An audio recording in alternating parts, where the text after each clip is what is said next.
ingeniería civil, al final del día, ¿qué nos importa? Algunos de ustedes se han mencionado, ¿no? Finalmente, el ingeniero civil en recursos hidráulicos o hidrólogo o hidráulico, lo que fuese, ¿no?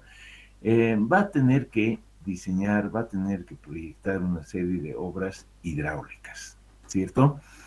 Para esas obras hidráulicas, al final del día, lo necesario, lo imprescindible, es determinar lo que se conoce con el nombre de caudales de diseño. Pueden ser niveles de diseño, volúmenes de diseño, pero bueno, vamos a genéricamente hablar de caudales de diseño, ¿sí? Eso es algo que es el final del camino. Eso es lo que realmente el ingeniero civil debería poder hacer. ¿De acuerdo? Entonces, eh, obviamente, cuando pensamos en que necesitamos caudales, nos preguntamos de dónde viene el agua.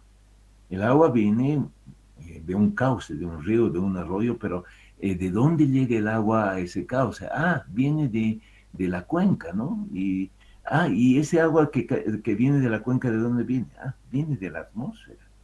El input de agua para nuestras cuencas, el agua que va a llegar a un sitio de nuestro interés, finalmente había venido de la atmósfera, ¿no? Entonces, por eso es que nos vamos a meter a estudiar la atmósfera, pero no nos vamos a volver unos eruditos en lo que se conoce como hidrometeorología o más en general la meteorología. A nosotros lo que nos importa al final de cuentas es saber cuánta agua hay en un punto en un determinado momento, ¿sí? Eso es. Y bueno, en la segunda parte de la frase dice, estudia a sí mismo sus propiedades y sus interrelaciones naturales. Sus propiedades pueden interpretarse como la calidad del agua, los parámetros que nos dan unas referencias sobre la calidad del agua. Entonces, en su concepción más amplia, la hidrología también toma en cuenta la calidad de las aguas. Y ustedes me dirán, pero ingeniero, si en esto no, nosotros sabemos que esas cosas se ven en las materias de ingeniería sanitaria. Evidentemente, en, por razones de organización, de tiempo, etcétera, se ha dividido en diferentes materias. En, re, en realidad, lo que nosotros vamos a ver en la materia de hidrología son los aspectos cuantitativos del análisis. Los aspectos cualitativos de calidad de las aguas, eso lo van a ver en las materias de la ingeniería sanitaria, seguramente en este y otros semestres, ¿no? Bien, vamos avanzando. En el concepto anterior, entonces, se debe entender que agua comprende el conjunto de las fases en las que se encuentra en la naturaleza.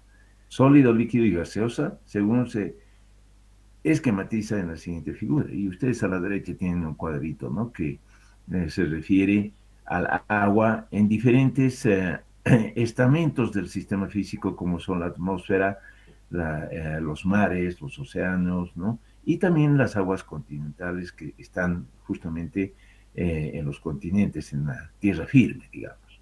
Y dependiendo del estado físico, podemos ver que en estado sólido contamos el granizo, la nieve, obviamente los icebergs, los glaciares, etcétera. Nosotros tenemos glaciares aquí en la montaña, en los Andes orientales, ¿no? Entonces, es importante tener en cuenta que cuando hablamos de agua, estamos hablando del agua en todos sus estados, ¿no? Seguramente el líquido es el que más identificamos con nuestras labores, porque de hecho acabamos de decir que lo que nos importa es cuánta agua está pasando por un sitio en un determinado momento, ¿no? Y eso normalmente lo tenemos en estado líquido. Pero como fuente, también el estado gaseoso puede ser importante y dentro de esto cuenta el vapor de agua que se traslada con las masas de aire, con el movimiento de las masas de aire y que al final de cuentas eso es la gran fuente para que el agua precipite. Pero también se puede considerar el rocío, ¿no? Que en muchas zonas, por ejemplo en la costa del Pacífico, en Chile, Perú, pues las famosas camanchacas que ustedes han debido oír, son grandes masas de vapor de agua que van condensando en la medida que van chocando con la montaña, ¿no? Bueno, en fin, eso en su momento comentaremos a medida que vayamos estableciendo. Se puede establecer que de acuerdo con la terminología estandarizada internacionalmente, la hidrología entonces se refiere al agua sobre la superficie del terreno, las aguas continentales, diferenciándose de la oceanografía que estudia el agua en los mares y la meteorología, como decía, el agua en la atmósfera. ¿De acuerdo? Entonces, fíjense, básicamente, yo voy a decir en este momento algo fundamental. El curso de hidrología para ingenieros que vamos a hacer va a tener como centro una unidad de análisis que se llama la cuenca hidrográfica, y como acá dice, pues las aguas que están dentro de ellas es nuestro punto de interés. Bueno, acá también yo quisiera poner otra uh, acotación, otro dimensionamiento, diferenciando la hidrología superficial de la hidrología subterránea. Son dos mundos totalmente diferentes y lo que se ve en este curso es la hidrología superficial. Como ven ahí dice que es la que estudia las corrientes de agua que rigen la superficie de la Tierra y sus almacenamientos. Y ahí una de las colegas mencionaba que de aquí en 5 años se ve viendo dimensionando una presa. En realidad la estructura se llama presa, pero el cuerpo de agua, el reservorio, se llama embalse, ¿no? Entonces, obviamente que estos cuerpos de agua superficiales, como lagos, lagunas naturales, pero también los embalses artificiales, son objeto de la hidrología superficial.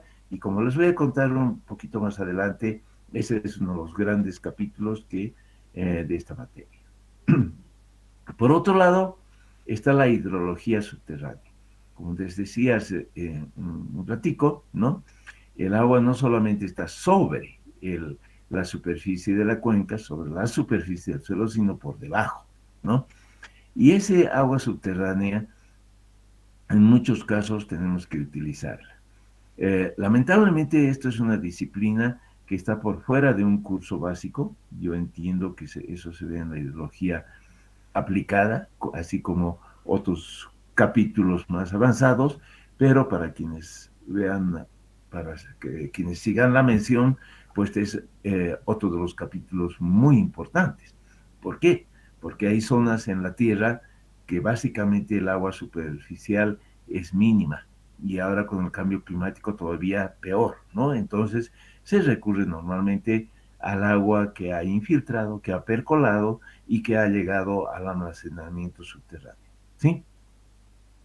Entonces, desde el punto de vista de la ingeniería civil, veremos que la hidrología incluye los métodos para determinar el caudal como elemento de diseño de las obras, que tienen relación con el uso del agua y la protección tanto de las obras como del medio ambiente y la sociedad, como es el caso de las represas, canales, acueductos y drenaje pluvial.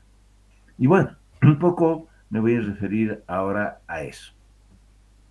Fíjense, ¿qué es esto? Les estoy mostrando en planta una carretera de la red vial boliviana, un tramo cualesquiera, ¿no? Y claro, varios de ustedes han dicho que, y seguramente están pensando, que van a hacer la mención de vialidad, transportes, etcétera, ¿no? Entonces, este es uno de los mejores ejemplos. Ahí a la derecha ustedes ven el mapa de Bolivia. ¿Y por qué he puesto el mapa de Bolivia? Porque ustedes sabrán que Bolivia tiene no miles, tiene millones de cursos de agua, grandes, pequeños, etcétera. Cursos de agua se consideran los cursos perennes como los grandes ríos, pero también aquellos intermitentes e incluso aquellos que son efímeros. Efímeros son aquellos que llevan agua solo durante las grandes tormentas, como son las quebradas, ¿no? Entonces, ustedes sabrán que en la cartografía boliviana, en las cartas que publica el IGM, los cursos perennes se los ve con trazo lleno, mientras que aquellos que son efímeros, que son las quebradas, están con un trazo punteado, ¿no? Lo puedes reconocer de esa manera. Sin embargo, una quebrada, pues a efectos del diseño, por ejemplo, de una carretera, debe ser tomado en cuenta porque ¿cuál es el principio de una carretera? Una carretera, obviamente, es una vía que permite el unir dos puntos, ¿sí? Por ejemplo, acá a la derecha, como ven, este punto 1, perdón, 2 en la parte superior con otro que está en la 3, y ese tramo, digamos, debe estar habilitado 365 días al año. Esa es la idea. Este tramo que están viendo ustedes en el dibujito central, ¿no? Es un tramo que está cruzando muchísimos cursos de agua, como ven acá, pintaditos con azul. Entonces, estos cursos de agua, estos ríos, estos arroyos, estas quebradas, etcétera, a efectos de la conexión entre un punto 1, un punto 2, ¿ya? Se constituyen en obstáculos que, bueno, durante la época de lluvias seguramente no van a poder ser rebasados a menos que nosotros pongamos elementos que nos permitan rebasarlos, ¿no? Y para eso están los sistemas de drenaje. Debo comentarles que en el mundo entero, salvo en Arabia Saudita, hay siempre cursos de agua, ¿ya? Hay ríos, hay arroyos, hay quebradas y por lo tanto obstáculos que debemos vencer con qué cosa? Con obras hidráulicas.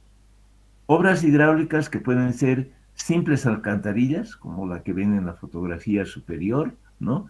Pueden ser alcantarillas cajón, que ya son estructuras más importantes, y eso obviamente va a depender de la cantidad de agua por unidad de tiempo, es decir, los caudales que deban ser evacuados.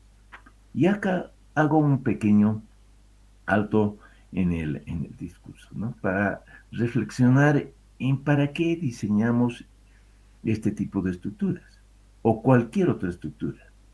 Diseñamos no para el pasado, no para el presente, diseñamos para el futuro, ¿cierto? Entonces, ahí está uno de los puntos más importantes de la materia, de lo que vamos a ver en este curso de hidrología para ingenieros civiles, ¿no? Y es que, como no tenemos bola de cristal, no podemos ver qué va a suceder en el futuro. Y mi obra tiene que responder a los requerimientos del futuro. Entonces, ¿qué se hace? Se hace una estimación probabilística. Por eso es que en esta primerísima clase, yo les pido, por favor, jóvenes, que vayan repasando su curso de estadística y probabilidades, ¿no? Seguramente acá en clases vamos a repasar algunos conceptos, pero no con la exhaustividad que pues se hace en todo un semestre en un curso específico, ¿no? De todas maneras, las cosas más importantes las veremos, las repasaremos. ¿Por qué es esto? Porque, ya les digo, el análisis probabilístico nos da una pauta sobre lo que puede pasar en un determinado sitio, en este que estamos emplazando estas obras hidráulicas, ¿no? En el futuro. Y eso es lo más importante. Entonces, les decía, nosotros diseñamos para el futuro y puede que necesitemos este tipo de alcantarillas, ¿no? Y pues la gran pregunta es si yo necesito una alcantarilla o cuatro como está en el dibujo, necesito un solo cajón o necesito un par como está en la fotografía de abajo, y de qué tamaño serán esos tubos y de qué tamaño serán esos cajones, etcétera. Eso depende, hemos dicho, del caudal de diseño, de cuál es el máximo requerimiento, y aquí ya estoy introduciendo otro concepto, el máximo requerimiento, ¿cierto? Que vamos a tener para este tipo de estructuras. Nuestras obras tienen que ser capaces de resistir a esos máximos requerimientos durante la vida útil del proyecto, que puede ser 30 años, 40 años, 50 o más, ¿no?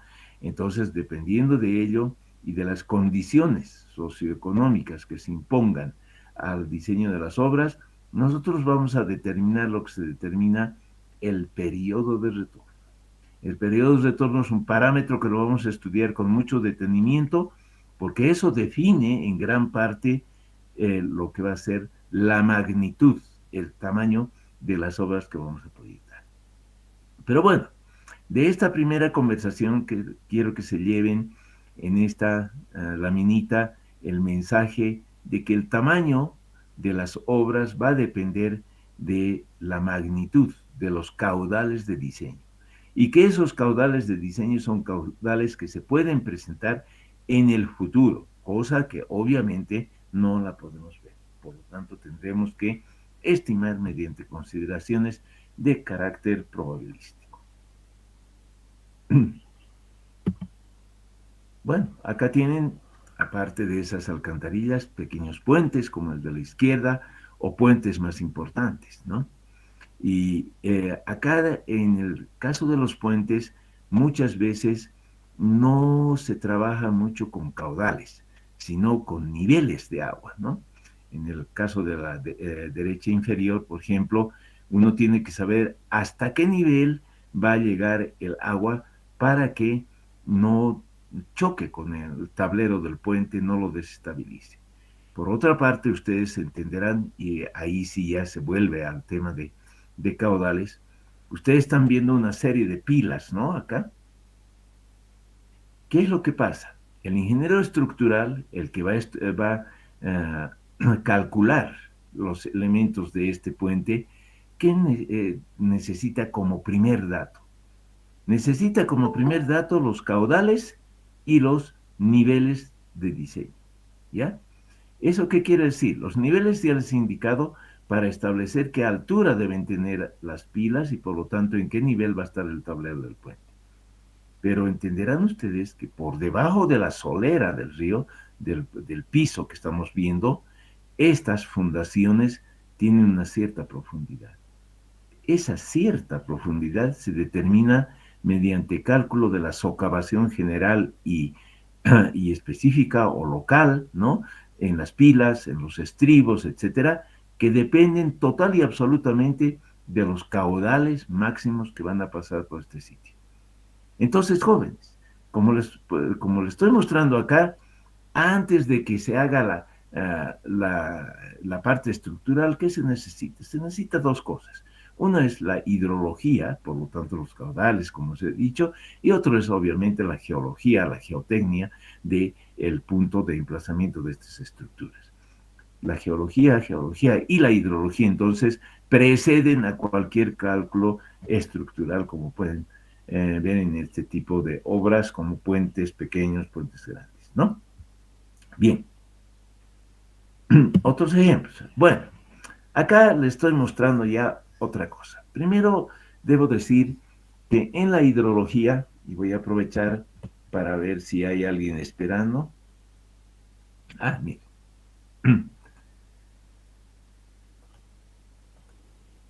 Bueno, ahí ya los he unido. Les decía, en la hidrología, desde el punto de vista de la ingeniería civil, vamos a reconocer dos grandes grupos de problemas. Uno ya he mencionado cuando le he estado hablando de estas obras para vialidad, ¿no? Y son los máximos, los eventos máximos, o los eventos extremos en general. Los eventos extremos pueden ser máximos y mínimos, de los máximos ya hemos hablado. Los mínimos obviamente se refieren, por ejemplo, a las precipitaciones mínimas y que dan como consecuencia las sequías. Esos son eventos extremos mínimos para los cuales obviamente el análisis hidrológico nos va a prevenir, nos va a dotar de elementos que nos permitan cubrirnos de esos riesgos. Si yo sé que van a haber periodos con muy poca agua, pues yo voy a prever y voy a decir, sí, voy a tomar las previsiones para no quedarme sin agua cuando la naturaleza no me provee lo suficiente.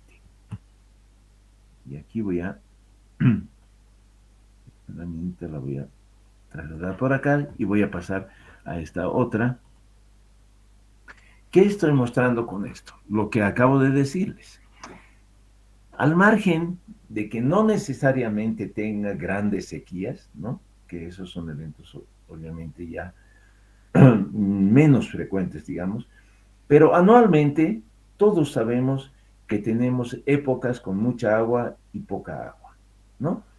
Entonces, esta línea negra que están viendo en el trazo, en la figura acá, que ordenadas llevan los caudales o los volúmenes que están pasando por un punto de interés. Ese punto de interés es una sección de un río a la salida de una cuenca, ¿sí? Entonces, ese trazo nos muestra épocas en que hay mucha agua y hay otras en que hay poca agua. Seguramente para nosotros estos serán los meses de noviembre, febrero, incluso hasta marzo, y estos serán los meses del estío en que estamos precisamente, julio, agosto, septiembre, empieza a subir en octubre, noviembre, los máximos normalmente están en febrero, etcétera, etcétera. Pero esto se repite más o menos de forma constante, digamos, durante todos los años. Tenemos épocas con mucha agua, épocas con poca agua. Para que ustedes entiendan, he puesto acá la demanda de agua, que es la línea azul o la línea roja. La demanda de agua constante, para que se entienda fácilmente el problema. Obviamente que no es constante durante el año, pero en el capítulo correspondiente pues vamos a analizar eso, ¿ya? Aquí solamente les estoy tratando de explicar cuál es el otro gran grupo de problemas. Esta situación hace que en épocas, por ejemplo, cuando yo tengo la demanda roja, ¿ya? En épocas me va a sobrar el agua, aquí. Cuando hay mucha agua, por encima de la línea roja está la línea negra, eso quiere decir que sobra agua. Pero hay otros periodos en que la línea negra está por debajo de la roja y ahí falta agua. Yo necesito esta cantidad, pero la naturaleza me está brindando solo esto. Ahí yo tengo un déficit, ¿no? Entonces, intuitivamente, nosotros podemos decir que, pues, ¿qué voy a hacer? Voy a aplicar el principio del ahorro, ¿no? Cuando tengo mucha platita, yo voy a tratar de guardar un poquito porque sé que alguna vez no voy a tener ingresos y voy a requerir mis ahorros. Acá estoy haciendo lo propio, ¿no? Voy a hacer lo propio. Cuando me sobra agua, yo tengo que guardar ese agua para poder utilizar cuando la naturaleza no me provea suficiente. Y eso es el otro gran grupo de problemas, el de la administración de los recursos hídricos, el saber manejar bien los recursos. Así como con la platita, igual con el agua, yo debo guardar el agua para utilizar cuando me hace falta.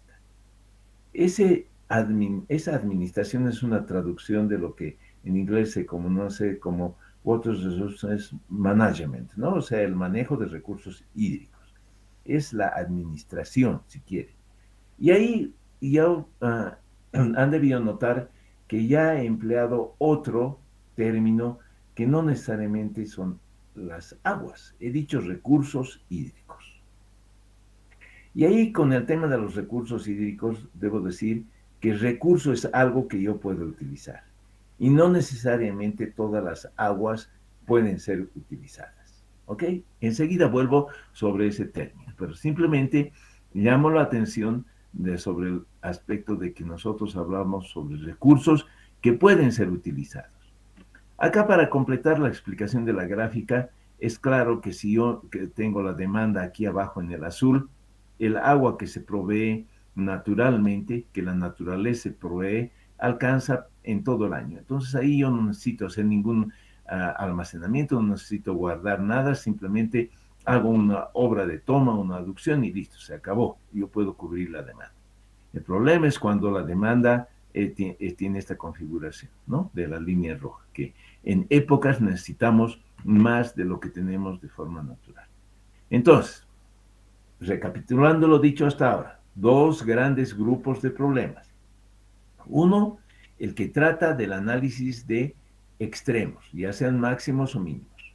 Dos, el saber administrar, manejar adecuadamente los recursos disponibles. Esos son los dos grandes grupos de problemas que vamos a ir tratando a lo largo del curso y a los cuales vamos a dar solución y vamos a explicar una serie de metodologías.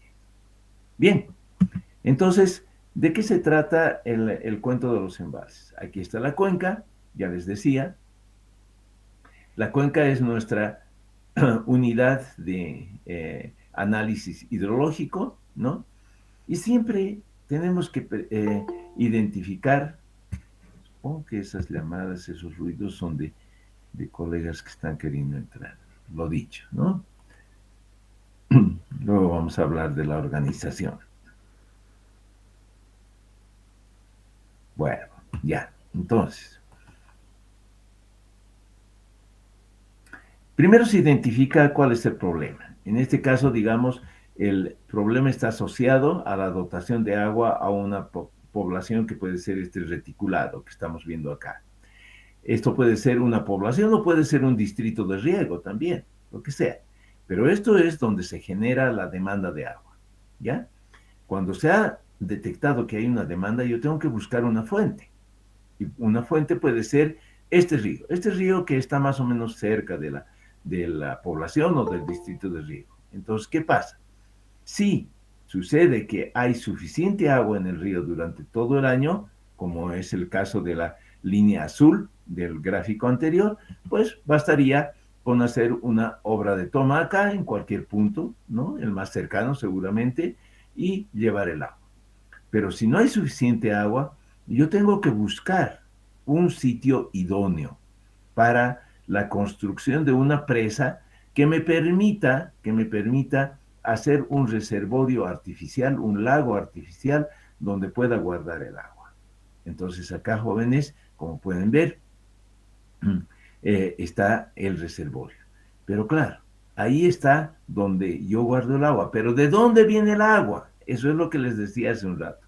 Ah, aquí yo veo toda una red hídrica que confluye en este punto de interés. Siempre vamos a tener un punto de interés, que es una sección en un río. Acá, en este punto de este río, yo voy a cerrar, voy a construir una especie de muro que no deje pasar el agua y ahí voy a acumular el agua. Pero la sección de interés, el punto de interés es este. A partir de este punto, yo defino hacia aguas arriba la cuenca. La cuenca que es el espacio en el cual se captan las aguas, ¿ya? Que en algún momento van a pasar por este punto de interés, por esta sección de este río. ¿De acuerdo? Entonces todo este espacio es la cuenca. Bien, en su momento también vamos a ver algunos detalles sobre ello. ¿De dónde viene el agua que se concentra en este espacio, en esta cuenca? De la atmósfera, como hemos dicho al comienzo. Ese es el planteamiento del problema. Para poder hacer nosotros este embalse, para poder acumular agua, necesitamos diseñar una presa. Una presa, y aquí ustedes, caramba, esto no era una presa, esto era la sección de una carretera. He confundido porque esto lo vamos a poner acá. Tal vez vuelvo después un poquito a explicarles eso, pero vamos a seguir con lo de la presa. Este es un perfil típico de una presa de tierra, ¿sí? Es un perfil típico de una presa de tierra. En Bolivia todavía la mayoría de las presas son de tierra. Ya hay muchas de gravedad, de hormigón, que son estructuras mucho más, digamos, esbeltas, ¿no? Pero como la mayoría son, he preferido tomar este tipo de perfil. Fíjense, el tema central en el caso de diseño de presas, ¿qué es? La primera pregunta es, ¿qué altura debe tener la presa? Esa es la primera pregunta. Porque a partir de eso se va a empezar a hacer el cálculo estructural, incluida la fundación, incluido el cuerpo de la presa, qué pendientes deben tener los paramentos, etcétera, etcétera. Entonces la primera pregunta es, ¿qué altura debe tener la presa?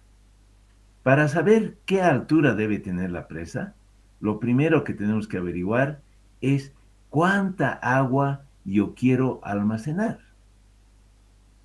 ¿Sí? ¿Cuánta agua quiero almacenar? Obviamente. Y eso va a resultar del balance que hagamos entre lo que produce la cuenca en cada momento del año y lo que yo necesito, es decir, la demanda de lo que se necesita. De ese balance, nosotros vamos a poder establecer cuánta agua quiero guardar acá en el reservorio y por tanto, conociendo la topografía, la batimetría del área, pues podré determinar esta altura. Entonces, fíjense jóvenes, igual que con cualquier otro problema de obras hidráulicas que ya hemos mencionado en vialidad, el primero que entra es el hidrólogo, tal vez paralelamente con el geólogo o geotécnico, ¿no? Entonces, acá esa es la labor del ingeniero en recursos hídricos. Creí que tenía alguna otra. Ah, aquí sí, ya me estaba saltando esta. Un poquito esto es una, una planta, una proyección en planta de una presa de tierra. Les explico. Fíjense que el flujo está en este sentido, de la parte superior de la lámina hacia la parte inferior. Ven estas flechitas, ¿no? Este es el río. Ustedes están viendo las curvas de nivel que definen cómo es el cauce, ¿no? Acá. Y ahí es donde se pone esta presa. Paramento aguas arriba, paramento aguas abajo. Esto que están viendo es el coronamiento de la presa. Si vemos el perfil, sería esta parte que se está viendo, ¿no? Este es paramento aguas arriba, paramento aguas abajo.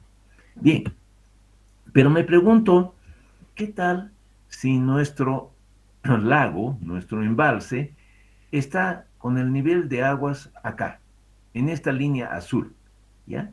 Que como pueden ver está muy cerquita del coronamiento de la presa. Y ocurre que en nuestra cuenca, de donde viene el agua, sigue lloviendo.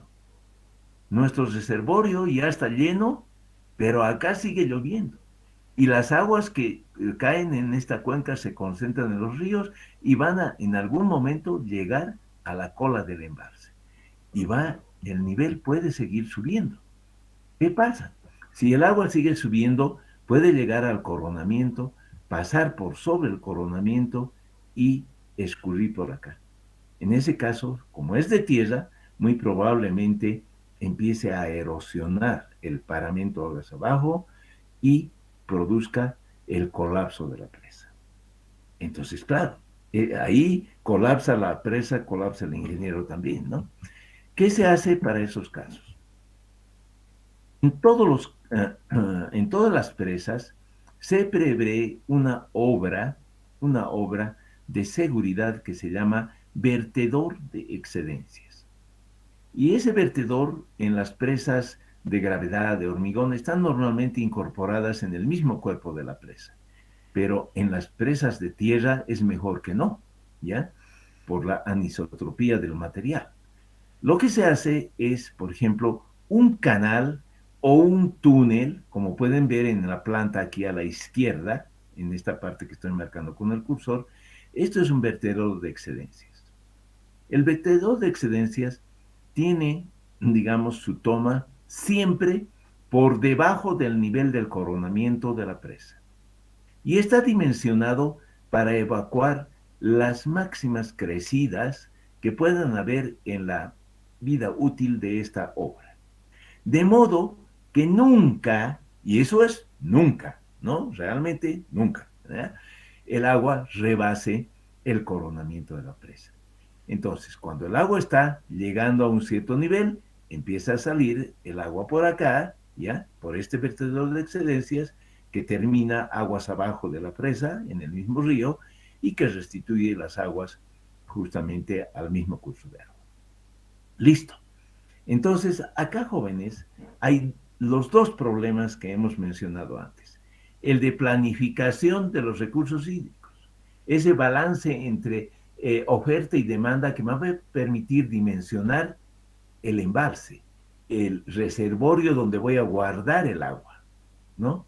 Pero también hay un problema de máximos, porque les he dicho que esta obra de seguridad, el vertedor de excedencias, debe estar dimensionado para poder responder a los máximos requerimientos, a los máximos caudales, en otras palabras, durante toda la vida útil de la obra.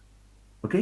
Entonces, ese es un ejemplo típico de los problemas, de los grupos de problemas que he mencionado antes. Bien, a ver, antes de pasar a repasar los conceptos mismos, está la minita que olvidé mencionar.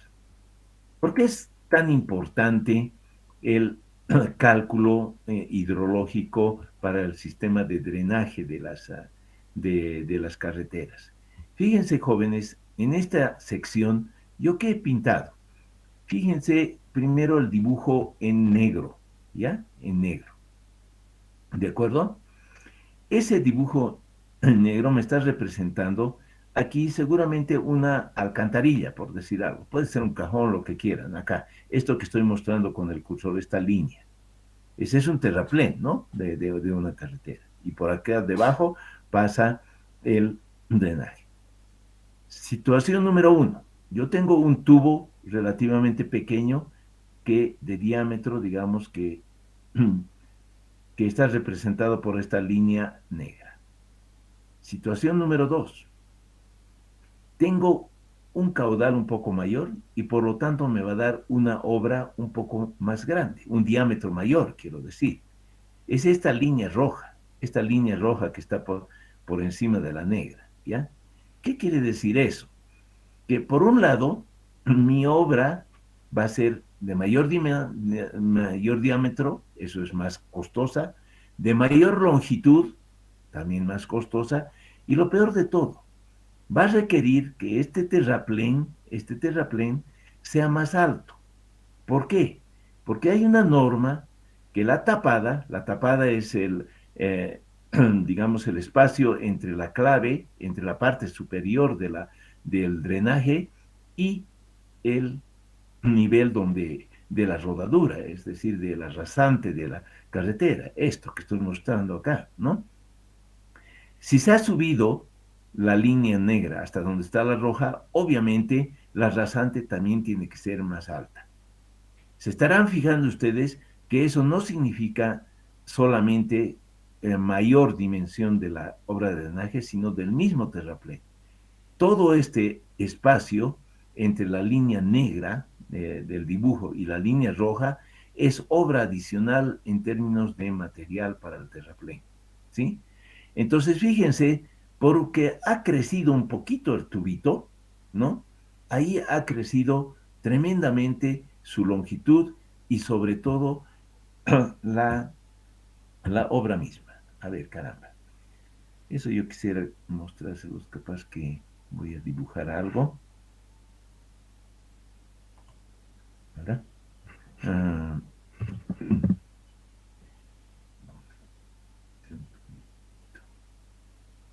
¿de qué estoy hablando, jóvenes? ¿Están viendo todavía, no? Por favor, sí. A ver, voy a construirme un terraplén. Voy a utilizar estas cositas. Ah, caramba. Ya. Digamos que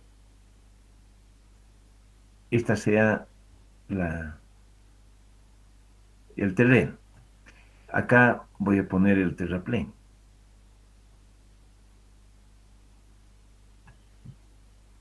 Aquí está el terraplén. Así y así. Entonces, lo que les estoy señalando, jóvenes, acá,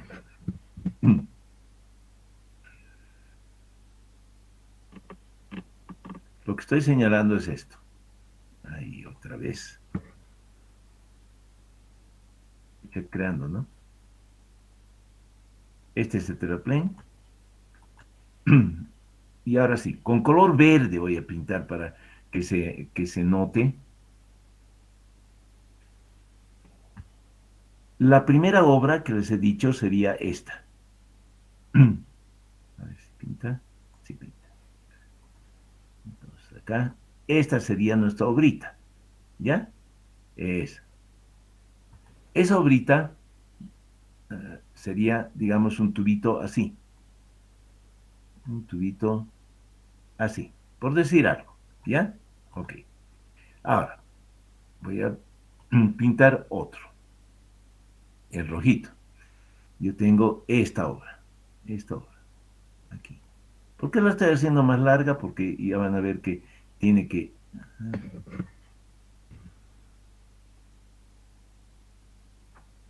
Aquí. Así, para que se note. Esa nuestra obra sería esta más grandecita. ¿Ok? Listo. Ahí está lo que les he explicado. Al ser una obra más grande y más larga como la roja, todo el terraplén crece. Todo el terraplén crece. Digamos que yo tengo que hacerla así de alta, entonces va a venir hasta acá. Esto tendrá que ser así, ¿no? Esto tendrá que ser así y esto tendrá que ser así. Eso es lo que les he mostrado en el dibujo. Bueno, ahora voy a dibujar el perfil longitudinal de la carretera. Esto es un tramo, ¿ya? La rasante negra estaría aquí, ¿ok?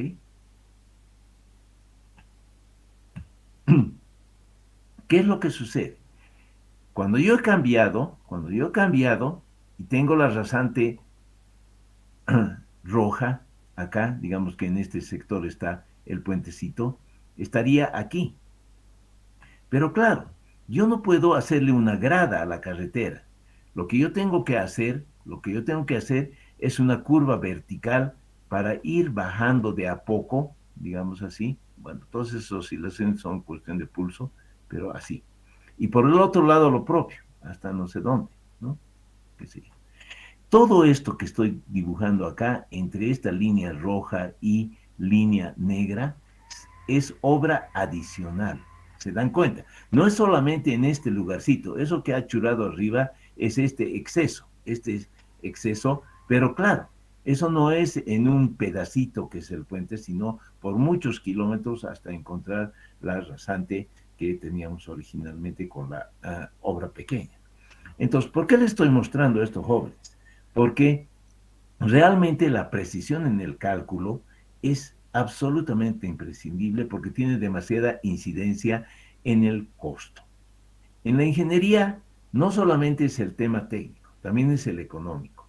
Ustedes sabrán la regla que es general para la ingeniería civil, no solamente para la ingeniería de obras hidráulicas, sino que no solamente se deben cumplir todas las condiciones técnicas, pero eso debe ser al menor costo posible. Y esa es la idea, ese es nuestro trabajo, ¿no? En el caso de puentes, la situación es todavía más dramática. Y aquí voy a hacer otro dibujito de lo que es muy típico en el oriente del país. Digamos, yo tengo acá esta sección de este río, ¿ya? Esto es así y esto es así. Eso es típico de las secciones en el oriente del país. Y aquí yo voy a jugar un poquito con los niveles. Normalmente, digamos, las aguas escurren por este cauce central, por este cauce central. Si nosotros determinamos que el NAME para el nivel de aguas máxima extraordinario, quiere decir NAME, ¿ya? El nivel máximo que va a ocurrir, en otras palabras, durante la vida útil del proyecto. Si nosotros establecemos eso, seguramente mi puente, que lo voy a pintar con color verde y con un trazo un poquito más grueso, van a ser así. Digamos, mi puente sería suficiente acá. Seguramente con algún estribo, ¿no? Algún estribo por acá, digamos acá, un estribo, acá otro estribo y pare de contar. Pero ¿qué pasa si voy a pintar nuevamente ahora las cosas con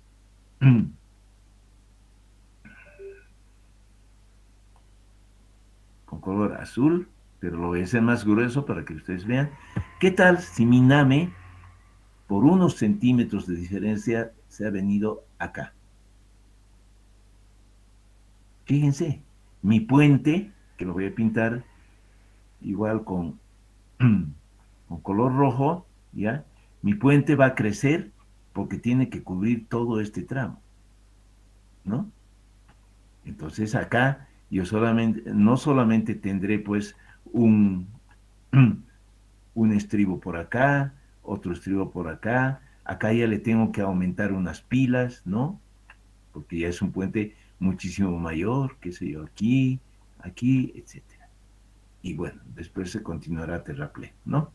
Pero bueno, acá qué les estoy mostrando, jóvenes, que por una pequeña diferencia en el nivel de las aguas, eh, este puente puede crecer tremendamente, no sé, de 100 metros que era aquí a 300, 400 metros de puente, ¿no? Y eso es un tema que depende absoluto y totalmente, como he dicho antes, de los caudales y por lo tanto de los niveles de agua máximos que se utilizan. Bien, bueno, esos eran algunos ejemplos, tanto en vialidad como en la administración de recursos hídricos.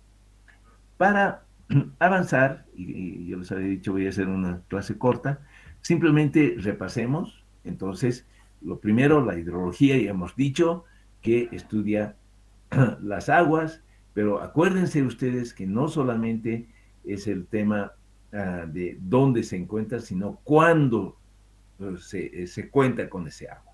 Por lo tanto, cuando hablemos de la hidrología en nuestro curso, es la ciencia que estudia el agua en todos sus estados, ciertamente, pero también estudia su distribución en el espacio y en el tiempo, ¿ya? En el espacio, no llueve y por lo tanto no hay la misma cantidad de agua en La Paz que en Santa Cruz, que en Lipes, que en Tarija, qué sé yo. Eso es espacial, ¿no? Y lo temporal. En enero no tenemos la misma cantidad de agua que en junio, que en octubre o que en noviembre. ¿De acuerdo? Eso es lo temporal, la variación en el tiempo. Esas cosas son las cosas importantes. Como he dicho antes, los aspectos cualitativos no los vamos a ver en esta materia, sino lo verán en la ingeniería sanitaria. La hidrografía, que muchas veces se confunde. ¿Qué es la hidrografía? Es una rama de la geografía física que se ocupa de la descripción de los mares y corrientes de agua. Por eso es que llamamos nosotros muchas veces cuenca hidrográfica, porque estamos viendo el espacio, el territorio con los cursos de agua superficiales. Eso es la hidrografía, por favor. Bueno, a ver un momento. Capaz que quisiera todavía hablarles de la hidrogeología, ¿ya? La hidrogeología es una rama de las ciencias que además de estudiar lo superficial, estudia todo lo que está por debajo del suelo, ¿no? Geología está relacionado con las estructuras del suelo y la hidrogeología estudia cómo es que es el flujo de agua por esos espacios vacíos que deja la estructura del suelo. ¿Sí? Eso es. Pero bueno, me contento con lo que hemos dicho. Este tema de la hidrología, fíjense, aplicaciones. Tiene una gran gama de aplicaciones. Primero, lo más general, digamos, la determinación del equilibrio de agua en una región, que obviamente está vinculado con la administración de los recursos, como hemos dicho antes, ¿no? Se hacen estudios a nivel de macrocuencas, ¿no? De grandes cuencas de cientos de miles de kilómetros cuadrados para establecer en qué zonas hay agua, en qué otras zonas no hay agua, en qué tiempo hay agua y en qué tiempo no, etcétera, ¿no? Por supuesto que está todos los temas de máximas, como ustedes ven, por ejemplo, proyectos de restauración ribereños, dice, pero también eso tiene que ver con el dimensionamiento de obras de seguridad, de protección, ¿no? ¿Por qué? Porque esto ya tiene que ver con máximos. La mitigación y predicción de inundaciones, el pronóstico de inundaciones, el diseño de esquemas de irrigación y administración, así como hemos dicho que hacemos presas para la dotación de agua para consumo, pero también puede ser para riego, para generación de energía eléctrica, etcétera, ¿no? También hemos mencionado el tema de vialidad, diseño de puentes, alcantarillas, como he mostrado algunos ejemplos. En fin, también hoy en día jóvenes, y ustedes deben escuchar mucho, que como respuesta a a los efectos del cambio climático, hoy en día se habla mucho de medidas basadas en la naturaleza, ¿sí? Y acá, medidas basadas en la naturaleza, si ustedes hablan con los biólogos, van a decir, no, pues, medidas basadas en la naturaleza son cosas como la reforestación o la forestación, ¿no? Entonces, claro, eso es cierto, pero ¿de dónde nosotros hemos sacado la idea de guardar agua en reservorios, en embalses? Hemos sacado de la naturaleza.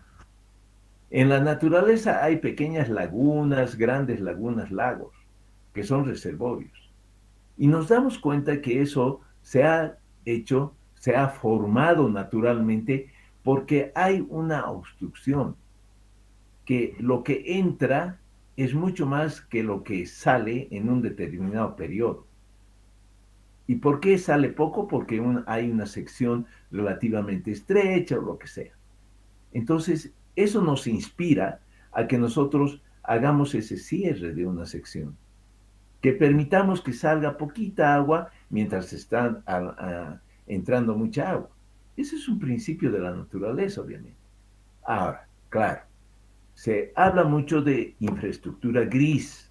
Eso es una presa de hormigón, una presa de tierra, como mostrar. Pero si hago un embalse correcto, como un Hawái.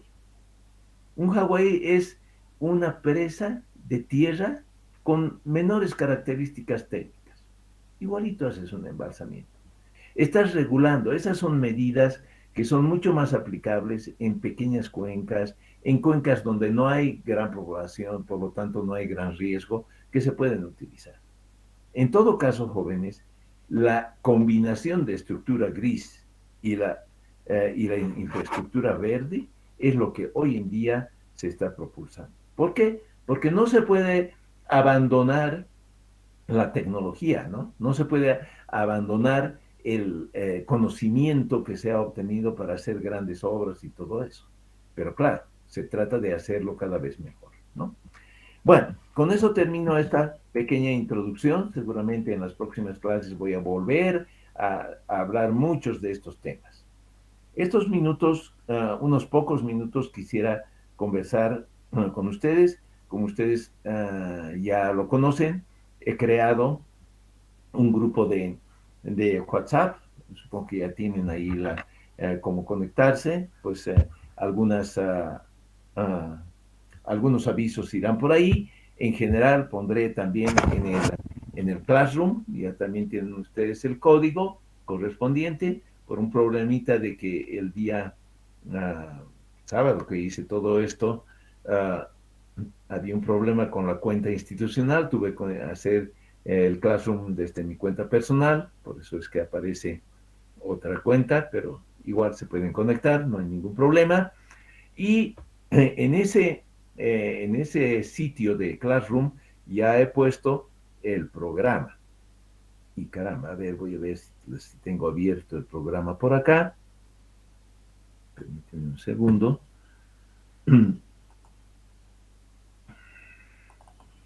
Acá debo tener. Y todo esto que voy a mostrar, pues ya está en el sitio de Classroom y lo pueden bajar si gustan, ¿no? Entonces, este programita está en el formato que se utiliza desde ese tiempo en la carrera, las metodologías, hay algo de bibliografía, aunque esto ya es obsoleto, obviamente, porque ustedes saben que en la web hay miles de sitios en que uno puede obtener mucho material. En cada capítulo yo les voy a ir dando algunos links interesantes, pero bueno, para mí que estos textos son lo mejor que se ha producido en hidrología, ¿no? Y siempre son referentes. Hay también en versión digital que lo pueden encontrar en la web. De hecho, como ustedes saben, el horario es lunes-viernes de 7:30 a 9, por el momento virtual. Veremos qué nos dicen más adelante, si es que se va a hacer de forma presencial o continuamos virtual. Ese es uno de los temas que yo en algún momento se los voy a consultar. Y, y pues al final de la clase también les daré alguna indicación. En cuanto a las evaluaciones, eh, la cátedra vale 80%, trabajos prácticos 20%. Del 80%, de este 80% que lo vamos a convertir ahora en 100, ¿no? De la cátedra, se divide 30 y 30, es decir, 60 en dos exámenes parciales y un examen final que vale 40 puntos, sumados dan los 100 equivalentes al 80%. Y aquí ustedes pueden ver que hay un examen de recuperación, ¿no? Este examen de recuperación no es un tercer parcial, es un examen optativo que solamente darán aquellos que quieran sustituir una de las notas, ya sea del primer o del segundo parcial. Por decir algo, yo en el primer parcial me saqué 45, en el segundo parcial me saqué 70. No, voy a recuperar el primer parcial que es de 45, ¿sí? Entonces me inscribo y digo, ingeniero, voy a dar recuperación para el primer parcial. En ese momento borro el 45 y pues si se sacó 100 en este examen de recuperación, ese 45 es sustituido por el 100 del examen de recuperación. Pero repito, es solo aplicable a uno de los parciales a elección, ¿ok? Y sobre la materia correspondiente a ese examen. Y bueno, después del examen de recuperación, recién hacemos el examen final. Acá está un detalle de cada capítulo, del contenido de cada capítulo, que les pido que ustedes vayan mirando de a poco. También quería referirme a el cronograma. A ver, ¿dónde está?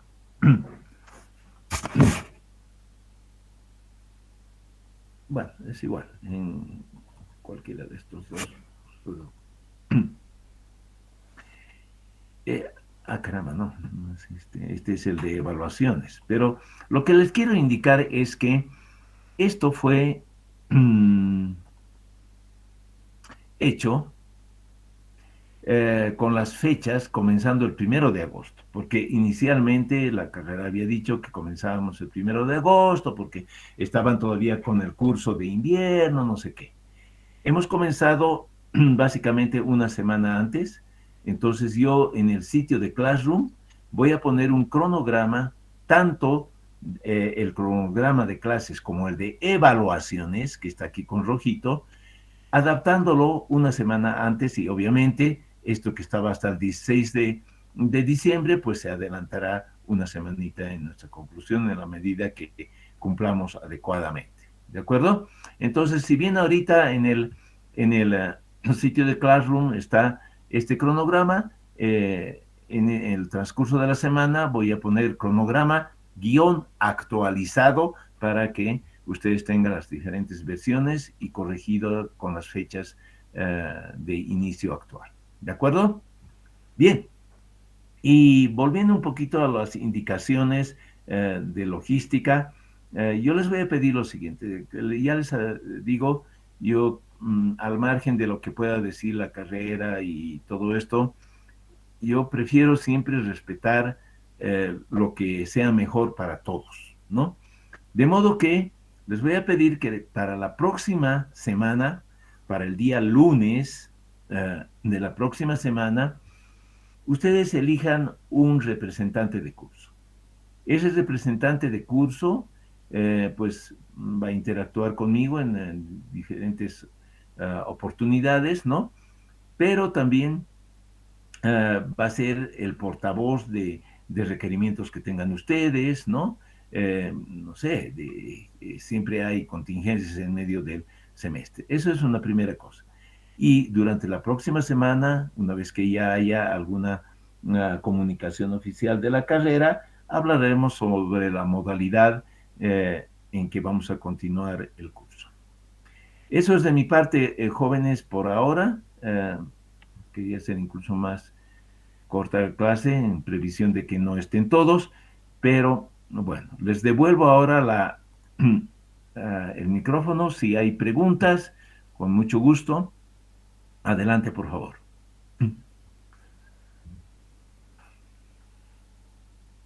Ingeniero, buenos días. Buen día.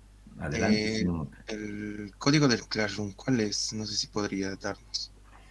Claro, yo lo había pasado, pero